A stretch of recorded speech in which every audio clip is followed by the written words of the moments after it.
À la conférence épiscopale nationale du Congo, les nouveaux présidents élus de la SENCO, Monseigneur Fulgence Mouteba Mogalou, archevêque métropolitain de Lubumbashi, a pris officiellement ses fonctions ce mardi 30 juillet 2024 à l'issue de la cérémonie de reprise avec les présidents sortants, Monseigneur Marcel Lutembi, archevêque métropolitain de Kisangani.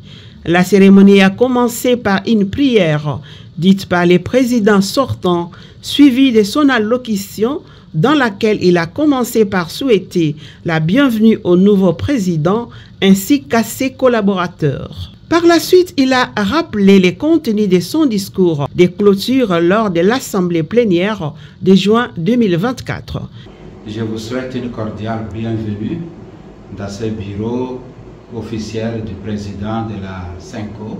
Cette séance de travail intervient un mois après l'élection des nouveaux responsables des structures de la SENCO. Permettez-moi aussi de réitérer mes vives félicitations pour la confiance que les archevêques et évêques membres de la SENCO ont placée en votre personne en vous élisant président de la SENCO pour un premier mandat de 4 années.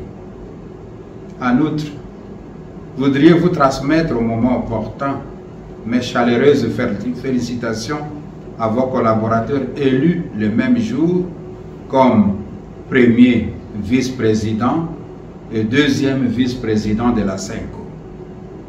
Quant à moi, en tant que président sortant de la SENCO, je vous rassure tous de ma proximité spirituelle et fraternelle.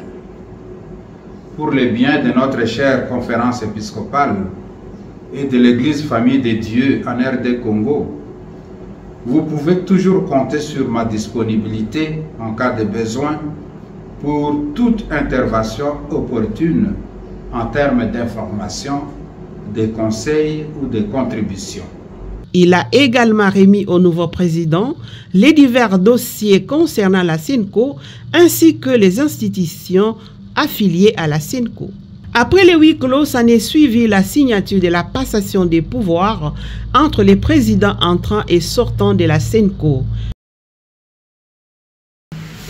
Excellence, Monseigneur le Presteco, voici les courriers reçus qui méritent d'être exploités dès le début de votre ministère par vous-même. Merci beaucoup. Et les signataires aussi. Voilà. Et les documents de remise et reprise avec le procès verbal. Merci. Félicitations, félicitations. Merci. Fructueux mandat. Merci. En lieu de prière. Merci. Merci. Au sortir de cette cérémonie, le secrétaire général de la SENCO, Monseigneur Donatien Cholet, s'est exprimé à notre micro. Je crois que c'est un acte administratif de grande importance et nous avons été témoins de cela. Ça s'est passé dans de très bonnes conditions. Le président sortant, Monseigneur Marcel Lutembi, un ancien chancelier, c'est quelqu'un qui est vraiment rodé dans l'administration. Il a démontré dans la préparation des documents jusque dans le détail. On ne pouvait pas faire mieux que ça. Encore une fois, l'occasion pour moi d'exprimer ma fierté de notre Église. Je l'ai fait à l'occasion de l'élection du président qui a été voté alors qu'il n'y avait pas de candidat, qui a été voté au premier tour à plus de 2/3 de voix. Ça signifie que la SENCO est unie, ça signifie que c'est la continuité et c'est ce que nous encourageons aux autres institutions. Bon, pour la société congolaise, je crois que vous êtes dans le domaine des médias. Vous savez comment à plusieurs endroits les remises et reprises se font. Il y en a qui soutirent les documents importants qu'ils considèrent leur secret personnel.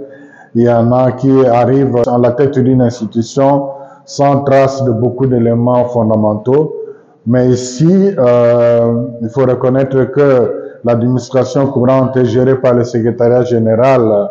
Le président travaille étroitement avec le secrétariat général.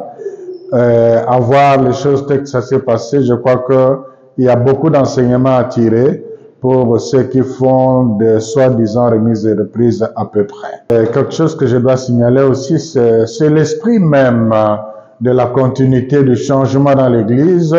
Le pouvoir dans l'Église reste un service à rendre.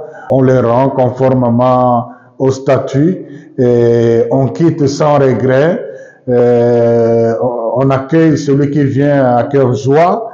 Et le président tout à l'heure a donné sa disponibilité à accompagner le président entrant qui aussi a dit qu'il aura besoin de temps en temps de recourir à lui dans le traitement de certains dossiers qu'il estimera travailler avec lui. Donc, c'est cet esprit-là que nous devons encourager, ne pas voir de mauvais œil celui qui vient, ne pas considérer comme quelqu'un qui n'a plus de place celui qui sort, mais considérer que c'est un service à rendre à la société. Ici, c'est à l'Église. Celui qui est parti a fait ce qu'il devait faire, mais il peut encore être utile à celui qui vient. Celui qui vient, c'est qu'il ne vient pas changer les choses, il vient continuer un service qui a commencé pour le bien de l'Église universelle. Notons que cette cérémonie s'est déroulée en présence du secrétaire général de la SENCO, Monseigneur Donatien Cholet, ainsi que du premier secrétaire général adjoint, M. l'abbé Georges Kalinga, comme témoin.